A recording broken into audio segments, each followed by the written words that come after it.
religiones del mundo.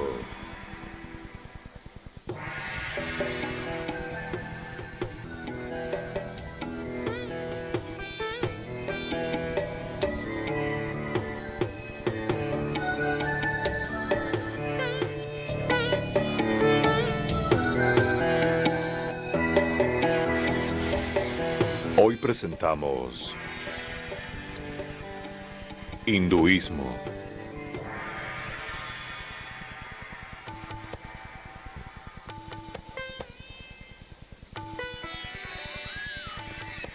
Cada día antes del amanecer, una innumerable cantidad de hindúes se levanta y toma un baño. La mayoría vive en la India, pero también se los encuentra en lugares tan distantes como Singapur y Washington.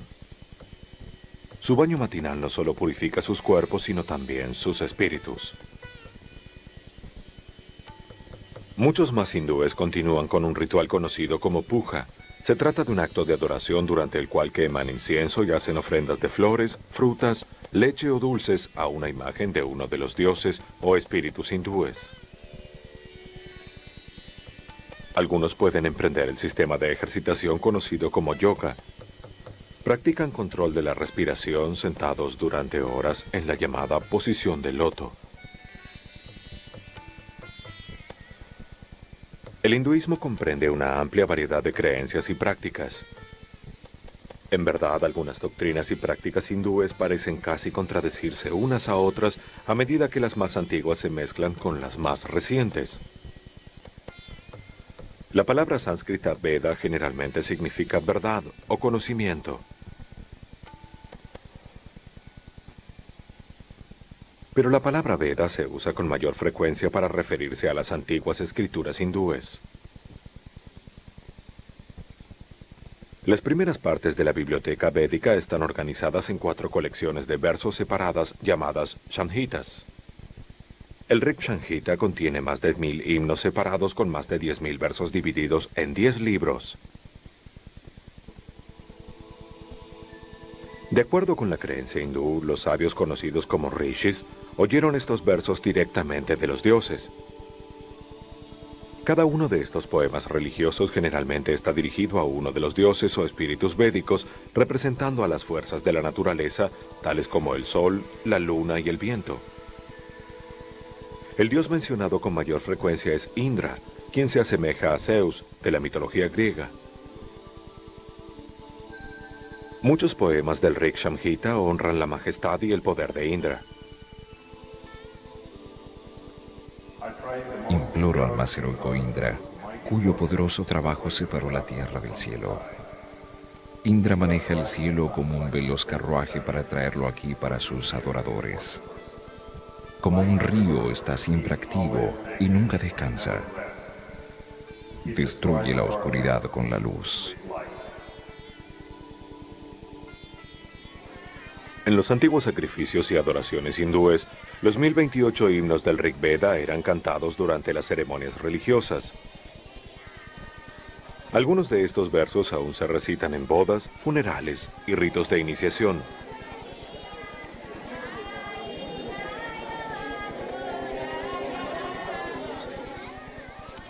El propio acto de recitarlos es sagrado, su sonido mismo es santo.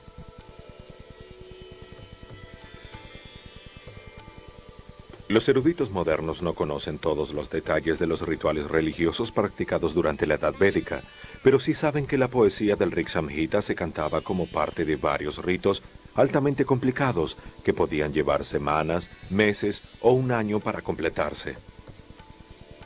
Requerían también la presencia de muchos sacerdotes, cada uno especialista en alguna parte de la ceremonia. Durante la Edad Védica, la actividad devocional más especializada era el ritual Soma.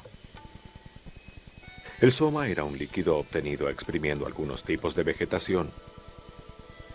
Los sacerdotes recolectaban las plantas mientras cantaban himnos referidos a la búsqueda y al corte de la planta de soma.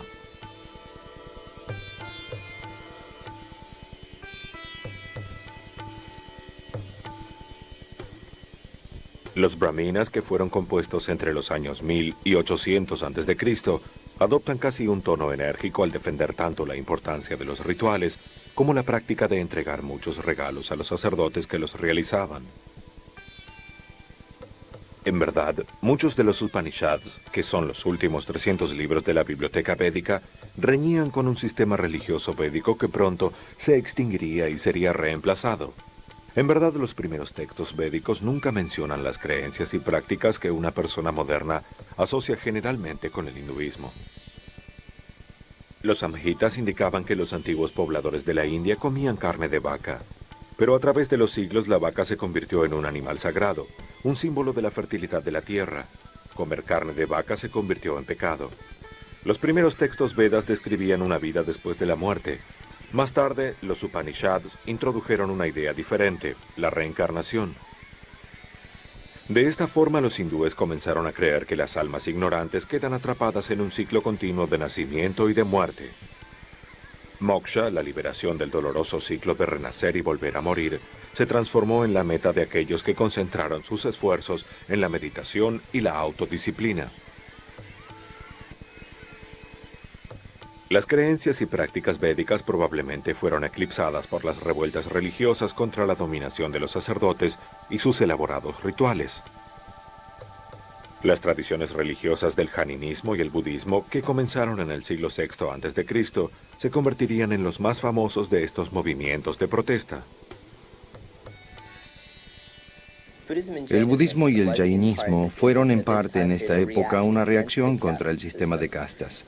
El sistema de castas comprende 4 niveles: los brahmins, que son los sacerdotes; los kshatriyas, que son los guerreros; los vaishyas, que son los trabajadores; y los shudras, que son los intocables. Bien, estas castas eran estrictas y uno no podía pasar fácilmente entre castas. Si se trataba de una mujer, podía pasar mediante el matrimonio, pero si se trataba de un hombre, estaba confinado a su casta. Uno nacía dentro de una casta y tenía que seguir el comportamiento de esa casta. Los brahmins estaban a cargo de estos rituales, y si no había brahmins, entonces la casta más alta estaba a cargo de estos rituales. En consecuencia, esta obsesión ritual creó grandes segmentos de la población que estaban alejados, totalmente alejados de cualquier creencia espiritual o religiosa, porque no podían participar realmente de estos rituales. Puede que emplearan un brahmin para hacer estos rituales, pero no participaban. Esa es una razón de por qué el budismo y el jainismo se desarrollaron. Fue una reacción contra este extremismo de castas y rituales. Las doctrinas filosóficas y éticas de jainistas y budistas cambiaron el carácter del hinduismo. Los rituales védicos se perdieron en el tiempo después del siglo VI a.C. Comenzó una nueva era en el desarrollo del hinduismo.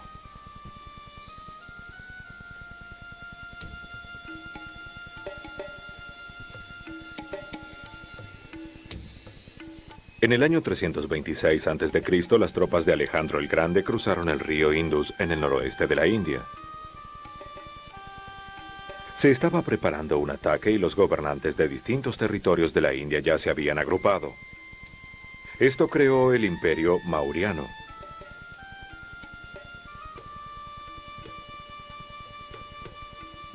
Cuando esto se produce, los soldados de Alejandro se niegan a ir más allá del río Indus. Pero la política de la India ya había cambiado. Alrededor del año 250 a.C., Ashoka se convirtió en un emperador de la dinastía Mauryana. Extendió el imperio mediante feroces guerras de conquista. Ashoka enfermó a consecuencia del derramamiento de sangre y se convirtió a la fe budista en busca de consuelo. Influyó marcadamente la vida religiosa al ofrecer protección a los budistas. El apoyo real para el budismo y el jainismo continuó durante alrededor de 1000 años. Esto explica parcialmente la ausencia de monumentos religiosos hindúes característicos antes del siglo IX de nuestra era. Aunque pocas evidencias de edificios religiosos hindúes han sobrevivido, las bibliotecas muestran que el hinduismo estaba respondiendo a los desafíos planteados por los budistas y los jainistas, aunque en una forma más intelectual que física. La respuesta del hinduismo tomó 2 formas. Primero, los hindúes reestructuraron sus sistemas filosóficos y teológicos. Discutieron contra las ideas desarrolladas por los budistas y los jainistas. Por ejemplo, los hindúes aceptaban la creencia del renacer y volver a morir. Ellos adoptaron otros conceptos tales como el karma, que calcula las influencias negativas y positivas generadas por las buenas y las malas acciones. Los hindúes abrazaron la idea de que el karma puede tener impacto a través de varias encarnaciones, pero rechazaron la idea de que Buda había aprendido el camino hacia la salvación.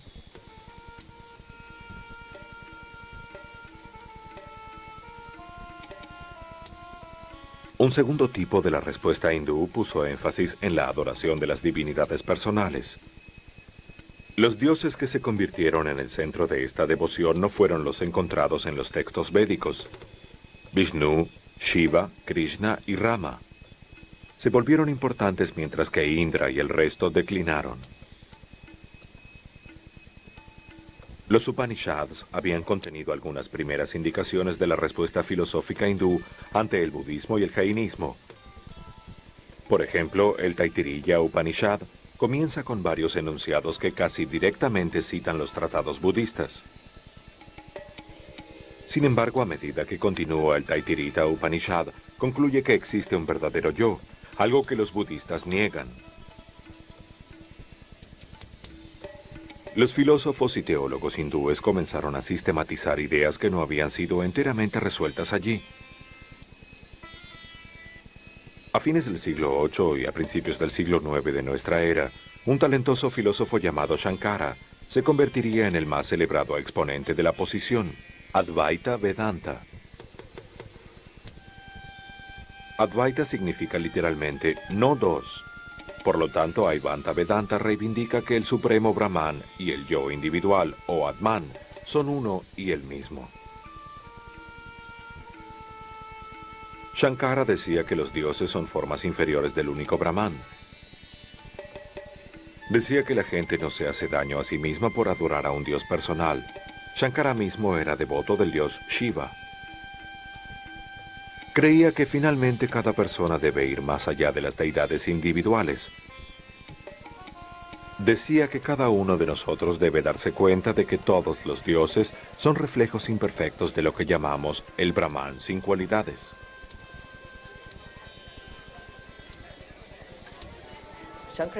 El Advaita Vedanta del Shankaracharya es verdaderamente una posición muy fuerte en la India. La pregunta es, ¿por qué es una posición tan fuerte? Los románticos alemanes del siglo XIX y más notablemente Schopenhauer tuvieron gran interés en la Advaita Vedanta. ¿Por qué? Porque no tenía dualidad y era muy diferente a las tradiciones que estos románticos alemanes veían penetrando en Europa en esos tiempos. Entonces, en lugar de considerar cosas que eran similares a sus propias tradiciones, otras posiciones dualistas realmente consideraron el no dualismo.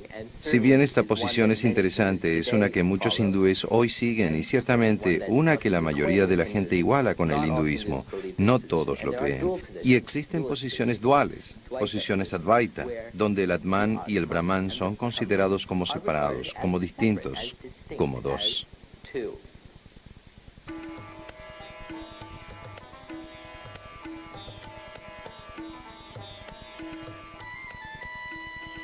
Los primeros siglos de nuestra era vieron un enorme estallido de energía creativa en la India. Hubo obras de teatro, poesía, relatos y muchas otras formas de literatura que expresaron esta nueva creatividad dentro de la civilización hindú. Dos trabajos tuvieron importancia tanto literaria como religiosa. Uno fue un poema épico llamado el Mahabharata.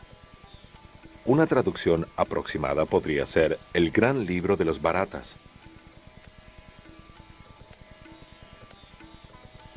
Bharat fue el antecesor de dos familias reales, los Kauravas y los Pandavas. 5 príncipes Pandavas habían perdido su derecho a gobernar en un juego de dados. Los Kauravas ganaron el reino, el que debían regresar a los Pandavas después de un intervalo de 13 años. Pero en el año 13º los Kauravas no cumplieron su promesa. El resultado fue la Gran Guerra Bharata. Unos 18 capítulos del Mahabharata se han convertido en escrituras sagradas. Estos 18 capítulos son conocidos en su conjunto como el Bhagavad Gita, que significa canción de Dios. El Gita es un diálogo entre un príncipe Pandava Arjuna y el conductor de su carro, quien es el dios hindú Krishna, con forma humana. Krishna instruye a Arjuna sobre la naturaleza de la realidad. En un punto Arjuna mira a través del campo de batalla hacia el ejército Kurava. En las filas enemigas ve a sus primos, una vieja maestra y otros amigos. Se llena de temores y remordimientos al pensar en tener que matarlos.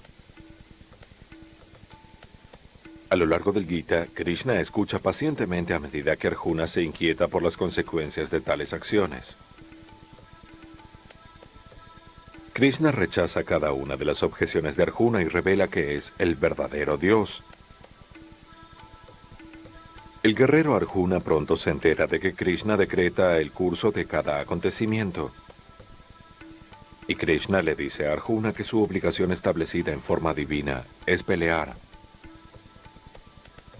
No debemos olvidar que Arjuna es un guerrero, nació como guerrero y Krishna está simplemente sugiriéndole que debería seguir su Svadharma, su propia naturaleza, que es la de un kshatriya, como guerrero pelear sin tener en cuenta el parentesco con sus oponentes. Y por esa razón, para que Arjuna haga otra cosa, por ejemplo, seguir el Svadharma, la naturaleza de su Brahmin, otra casta, una casta de sacerdotes, estaría haciendo la peor cosa posible. Arjuna es un guerrero. El Svadharma de un guerrero es pelear. Krishna declara que ningún karma maligno aparecerá siempre que Arjuna se concentre en la propia tarea y la ejecute sin un deseo de beneficio propio.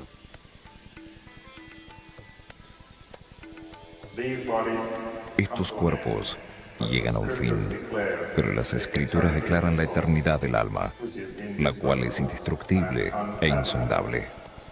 Por lo tanto, pelea, oh hijo de Bharata, aquellos que se creen asesinos y aquellos que piensan que están realmente lastimando, no entienden verdaderamente. No son asesinos, ni son asesinados. La civilización hindú tiene una historia muy larga. Sus miembros más ilustrados tienen una tendencia a preservar antiguas formas culturales. Aceptan algunas más modernas, solo como extensiones del sistema previo. Las nuevas formas e ideas agregan más capas de cultura, coexistiendo con las antiguas creencias y costumbres.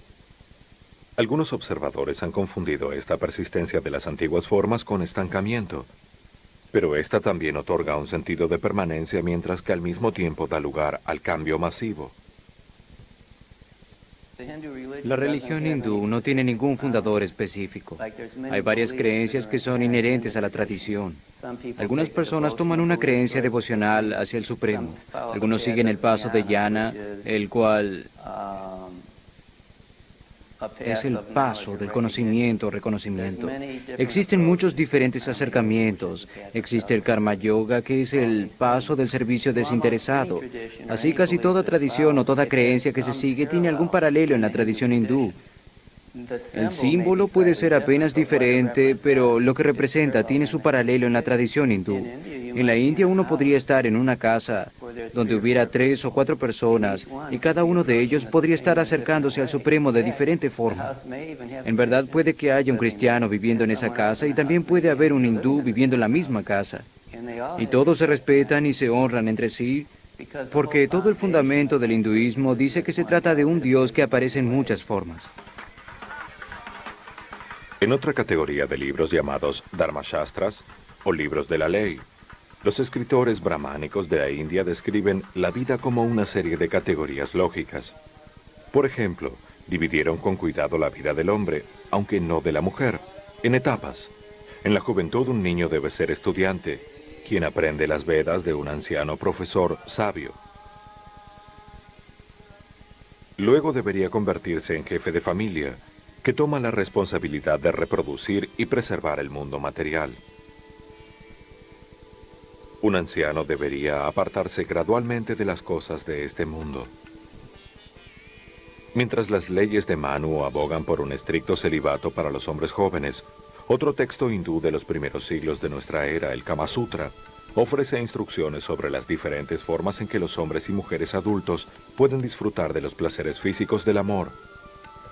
El Kama Sutra se ha convertido en un famoso o en un infame manual de sexo.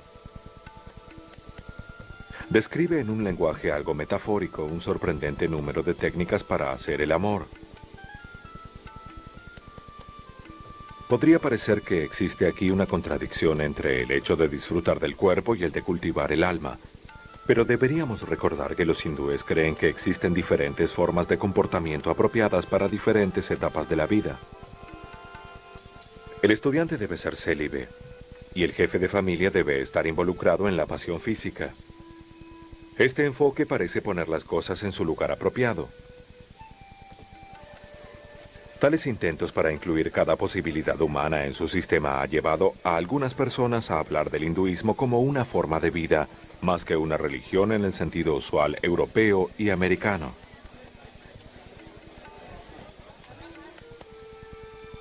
Aún otra dimensión de la forma de vida hindú apareció en lo que podría llamarse la temprana Edad Media de la India. Esta nueva dimensión fue un sistema altamente desarrollado de astrología, y continuó siendo una parte importante de la vida hindú. Se podía disponer de extensos manuales sobre el tema. El astrólogo callejero se convirtió en una figura importante en cada villa o ciudad. Para tareas importantes como arreglar un matrimonio, los horóscopos de ambos contrayentes recibían un cuidadoso estudio. También se consultaba el horóscopo para elegir el día más conveniente para la boda. De esta manera las estrellas, las fases de la luna, los días del mes y las horas del día, todo desempeña un papel muy importante en las vidas de los hindúes comunes.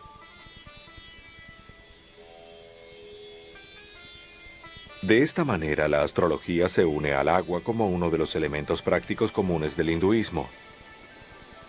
Hindúes, judíos, cristianos y musulmanes, todos utilizan el agua en forma tanto física como simbólica, como una sustancia purificadora. Los cristianos experimentan una nueva vida a través del bautismo.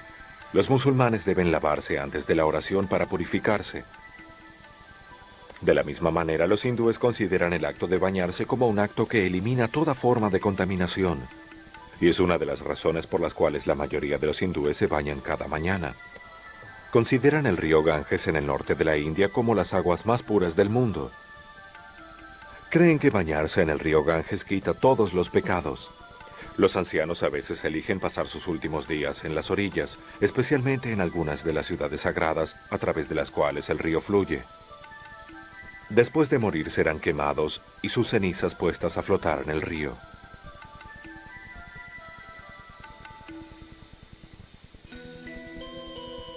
Durante los siglos IV y V de nuestra era, el hinduismo reapareció como la religión dominante de la India después de superar los desafíos del budismo y del jainismo. Los grandes templos fueron solo los símbolos más obvios del renacimiento hindú. El Ura, ubicada en la India central cerca de la ciudad de Aurangabad, presenta un número de cuevas decoradas por generaciones de talladores de piedras. Pero el monumento que produce mayor impresión en el Ura es el templo de Kailasanath, del siglo VIII, dedicado a Shiva. Al construir los templos, el simbolismo visual en las estatuas religiosas se volvió muy importante. En culturas en las que poca gente sabía leer, los símbolos familiares ayudaban a los analfabetos a comprender el mensaje transmitido en los edificios religiosos.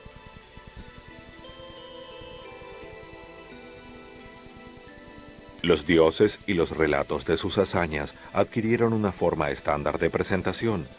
Por ejemplo, Shiva era a veces retratado danzando. Aquí la idea era que la danza de Shiva mantiene el universo en movimiento. Otra imagen de Shiva es la de Mahayogi, el meditador cósmico. Estas imágenes presentan a Shiva sentado en la posición del loto, sus ojos casi cerrados y enfocados a la punta de su nariz. Como otros hombres santos errantes, Shiva se sienta sobre la piel de un animal. Su cabello se amontona en lo alto de su cabeza y se dice que desde allí fluye el sagrado Ganges. La diferencia es que la meditación de Shiva crea y sostiene el universo. Las imágenes de los dioses hindúes están alojadas en templos, son tratadas como si fuesen personas. Son adoradas a través de plegarias y ofrendas de alimentos. Con frecuencia se las baña y se les pone una nueva vestimenta. Judíos, cristianos y musulmanes tienden a considerar la adoración de las imágenes como idolatría, Pero los hindúes saben que Dios existe en una forma espiritual y no puede estar limitado a una pintura o a una estatua. Si bien despliegan una gran consideración por las propias imágenes, realmente adoran lo que las imágenes representan. Uno ve que en la forma hindú de mirar las cosas hay un Dios que aparece de muchas formas. Y las deidades son cristalizaciones de estos principios.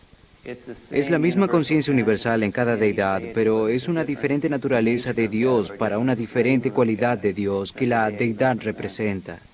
Por ejemplo, el aspecto de Dios que elimina todos los obstáculos, que es personificado como Ganesh, pero por debajo existe la misma conciencia omnipotente. Cuando los devotos hindúes van a un templo en particular, realizan los rituales de puja. La adoración comprende una ofrenda de alimentos y oraciones a la imagen del dios. Se cree que la deidad absorbe la esencia del alimento o ropa ofrecidos a él. Los adoradores hindúes obtienen méritos espirituales haciendo ofrendas al dios. También ganan reputación como sacrificadores, lo cual acrecienta su posición en la sociedad. Sin embargo, el puja en el templo es un evento comparativamente raro en las vidas de la mayoría de las personas hindúes comunes, quienes ofrecen un puja diariamente a un pequeño santuario en sus propias casas.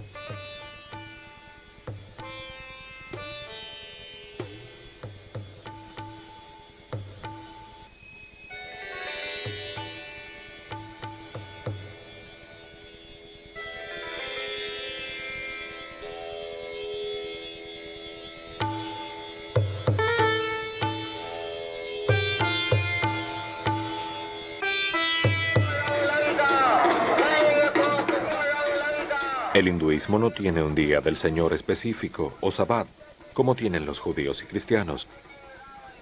Aunque los hindúes sí tienen frecuentes festividades para celebrar uno u otro dios. Una de las más famosas de estas festividades es el Ram Lila, o el drama del Ram, el cual es especialmente popular en el norte de la India. El Ramayana es casi tan popular e influyente como el Mahabharata y sus capítulos sagrados, el Bhagavad Gita. En el Ramayana, el dios Rama adopta la forma humana de un príncipe. El relato se desarrolla alrededor del rapto de la esposa de Rama, Sita, por parte de un demonio llamado Ravana. Rama y su hermano, Lakshmana, buscan a Sita y a su raptor, y esto lleva a muchas aventuras. Rama forma una alianza con Hanuman. Finalmente, él y Lakshmana enfrentan al demonio en la isla de Sri Lanka. Usando el poder divino de Rama y los miles de monos del ejército de Hanuman, los héroes matan al demonio.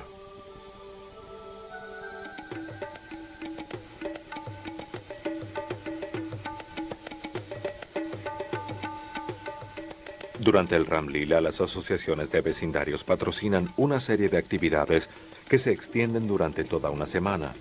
Cada noche las asociaciones de vecindarios ejecutarán representaciones para contar la historia del Ramayana. Las obras brindan a los actores aficionados una oportunidad para mostrar sus habilidades.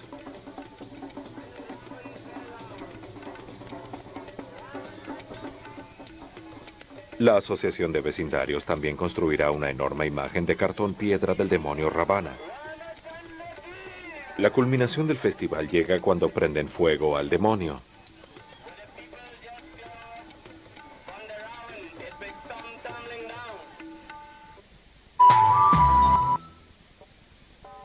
En el siglo XI de nuestra era, un número de fuerzas externas e internas en la India trabajaron para conformar el hinduismo a su forma moderna. La más significante y la primera fuerza externa fue la llegada de los musulmanes. Los musulmanes del Asia Central y Afganistán tendrían el mayor impacto en la vida hindú. El sultán Mahmud, gobernante de Ghazna en los siglos X y XI, en lo que ahora es Afganistán, ordenó las primeras invasiones musulmanas importantes a través del paso Khyber.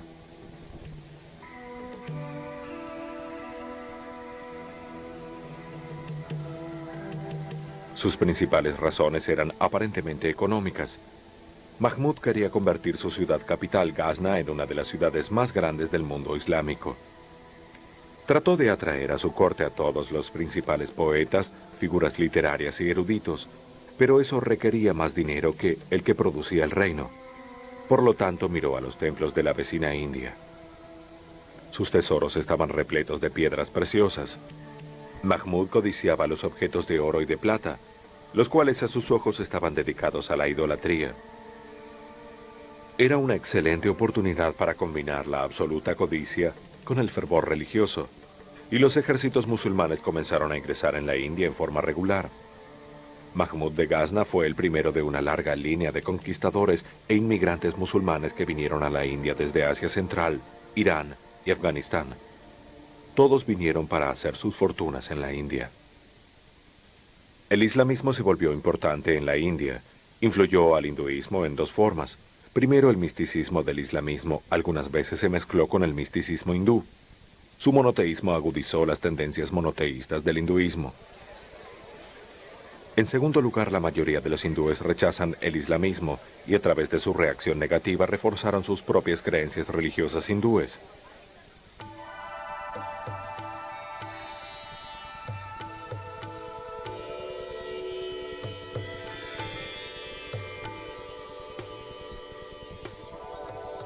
Los movimientos Bhakti renovaron el hinduismo entre los siglos IX y XVIII después de Cristo.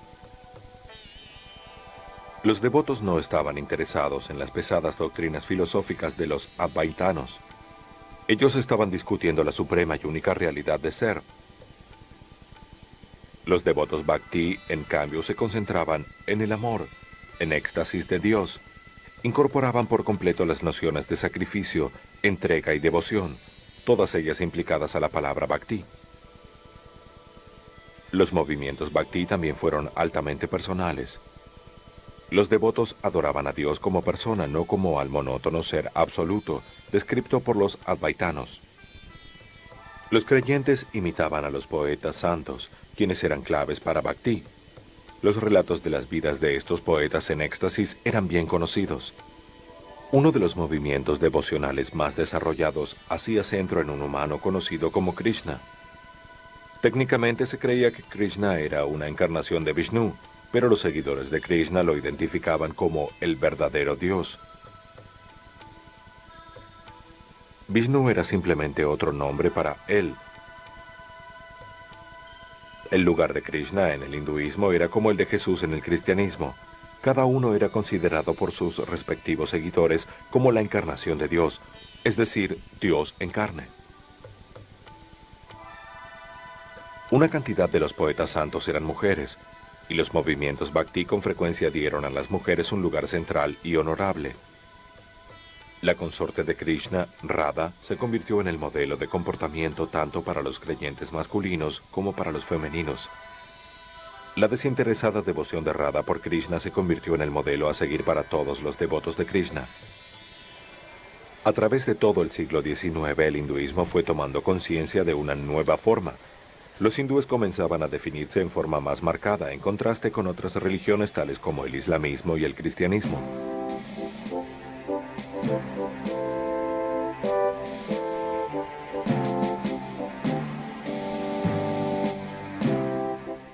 Cuando los mercaderes británicos llegaron a la India a comienzos del siglo XVII, buscaron concesiones comerciales de los emperadores, quienes eran musulmanes. Después de un tiempo se dieron cuenta de que la mayoría del pueblo no era musulmán. A comienzos del siglo XIX el término hinduismo tuvo un amplio uso. Los habitantes de la India entonces adoptaron la costumbre de los británicos. Una cosa que confunde mucho es que hinduismo no es un término indígena. Los hindúes no se referían a sí mismos como hindúes antes de los tiempos de los británicos. Los que usaban el término en parte como una forma de distinguir a los hindúes de los musulmanes. También se volvió un asunto de censo y votos. Si uno se llamaba a sí mismo hindú, se daba más poder, ya que había más gente que podía llamarse hindú en contra de los musulmanes. Por lo tanto, el término no es indígena. Ahora ha tomado vida propia y es usado por la gente de la India para describir estas religiones en el sudeste asiático. Todas las religiones, excluidos el islamismo, el cristianismo, el budismo y el jainismo, son llamadas hinduismo, en un término tipo paraguas. Ram Mohan Roy fue una de las principales figuras involucradas en el desarrollo del hinduismo moderno. Decía que la declinación de las creencias hindúes y de las costumbres sociales había sido causada por siglos de gobierno musulmán. A los 25 años comenzó a adquirir tierras. Se mudó a Calcuta, la capital de la India británica. Allí comenzó a prestar dinero a los jóvenes ingleses que trabajaban para la Compañía de la India Oriental. Finalmente recibió un trabajo en la administración de rentas de la Compañía de la India Oriental, y esto le dio aún mayor acceso a los británicos. Ram Mohan Roy celebraba al gobierno británico, el cual traía en sus palabras la alentadora influencia de un trato equitativo e indulgente. Creía que el gobierno británico permitiría a los hindúes retornar a las enseñanzas puras del antiguo pasado. Otra tendencia que comenzó en el siglo XIX fue el vínculo entre los políticos del hinduismo y de la India. Bal Gangadhar Tilak fue un líder que rápidamente comprendió que las apelaciones a la religión podían movilizar las masas de la India. Fue un implacable oponente al gobierno británico, aunque formado en la ley, rechazó tener que involucrarse con una carrera en las cortes dirigidas por los británicos. En cambio, se transformó en el editor de un diario llamado Kesari, publicado en la lengua marathi de la zona nativa de Tilak. Sus opiniones lo llevaron a varios arrestos por incitar al sentimiento antibritánico y a la discordia en la comunidad. Los británicos impusieron una estricta censura sobre el discurso político en la India. Cuando Tilak murió en 1920, era probablemente el líder más popular del Partido del Congreso Nacional de la India. No obstante, su retórica antibritánica tuvo consecuencias duraderas.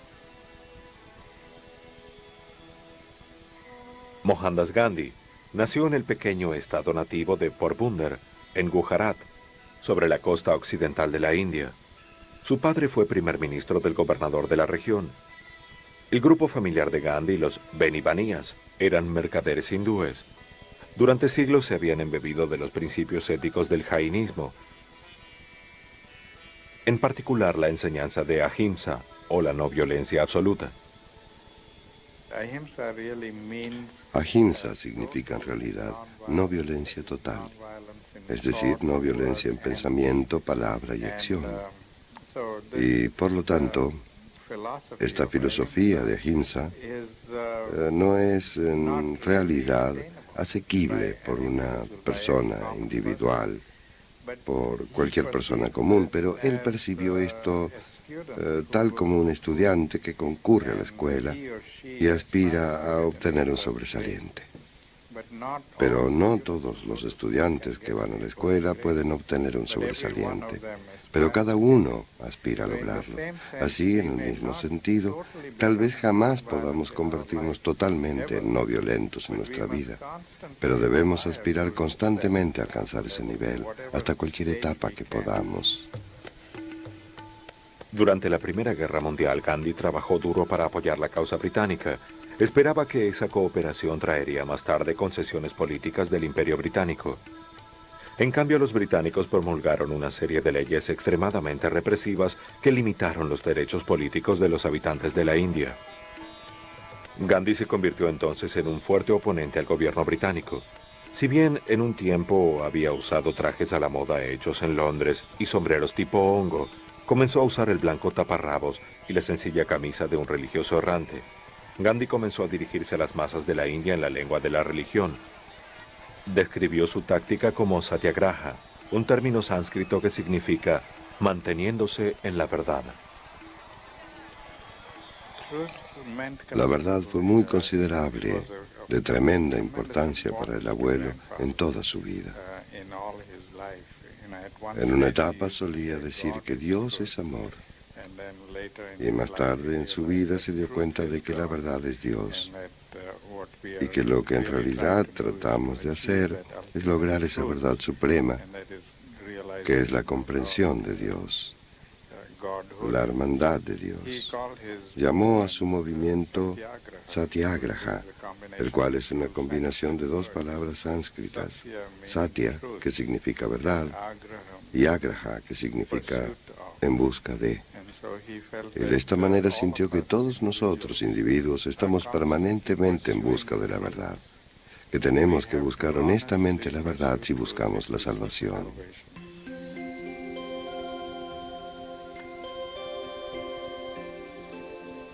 Gandhi había aprendido mucho de Tilak acerca de la utilización de la religión para movilizar a las masas de la India. Sin embargo, en contraste con el elogio de Tilak por los actos políticos violentos, Gandhi puso énfasis en el carácter tolerante y abarcativo del hinduismo. Gandhi, mientras vivió, se hizo conocido como Mahatma, un título que significa alma grande. Como Mahatma, trató de incorporar a los no hindúes al movimiento de la independencia. Llegó a darse cuenta de que la India estaba formada por muchas religiones diferentes. Una muy importante población musulmana, una muy importante población cristiana, gente que creía en muchas otras religiones y las religiones tribales.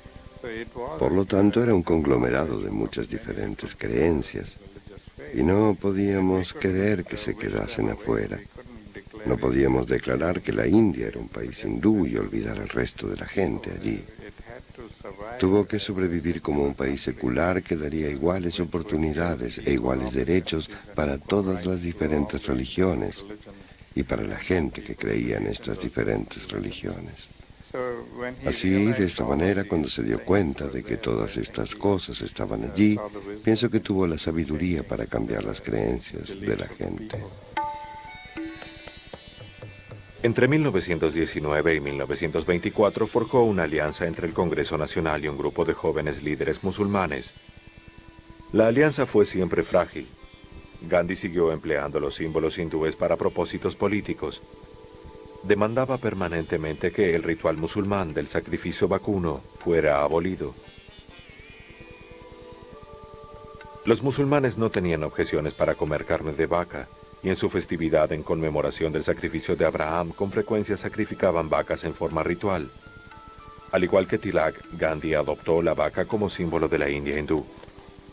En su mente, la madre vaca estaba identificada en forma inextricable con la madre india. Mientras los musulmanes algunas veces encontraban a Gandhi demasiado hindú en su enfoque, otros creían que era insuficientemente hindú. No pienso que fuera un hindú en el sentido tradicional. No practicaba ninguno de los rituales del hinduismo. No creía en todos aquellos rituales. Además, creía en el respeto por todas las religiones del mundo. En verdad, uno de sus famosos dichos es que un amigable estudio de todas las escrituras es la sagrada obligación de todo individuo. Y él realizó ese estudio amigable. Estudió la Biblia, estudió el Viejo Testamento, estudió el Corán y todo lo demás. Así, estudió todas estas escrituras y tomó de cada una de ellas lo que pensó que era útil para su propia vida personal. Incorporó eso en su estilo de vida. De esta manera pudo mostrar respeto por todas las distintas religiones y pudo incorporar de ellas lo que encontró útil. Y así, en un sentido, uno podría decir que su religión o su práctica de la religión, si bien era sustancialmente hindú, era también sustancialmente ecuménica.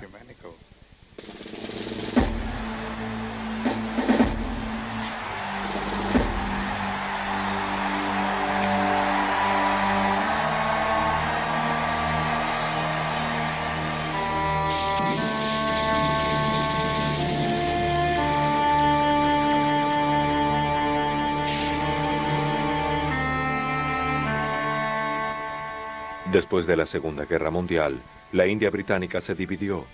Un nuevo país llamado Pakistán fue principalmente musulmán, y la India quedó con una mayoría de hindúes. Muchos millones de musulmanes permanecieron en la India. Gandhi trató intensamente de cerrar la brecha entre musulmanes e hindúes. La gente comenzó a burlarse del Mahatma llamándolo Mohammed Gandhi. En 1942, N.B. Godse se aproximó a Gandhi mientras caminaba a un encuentro de adoración y lo mató de un disparo. Como podemos ver, el debate continúa dentro del hinduismo mismo acerca del carácter de la religión. El hinduismo no es simplemente una fe viviente, también es una fe viva y una amplia variedad de creencias y prácticas coexistentes dentro de él.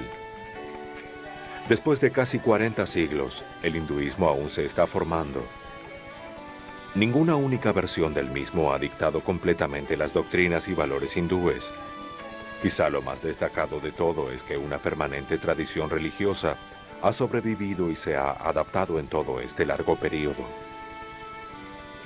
Es una de las religiones más antiguas del mundo, a pesar de las tensiones y presiones que ha soportado. Casi 1.000 millones de individuos de una forma u otra se identifican como hindúes.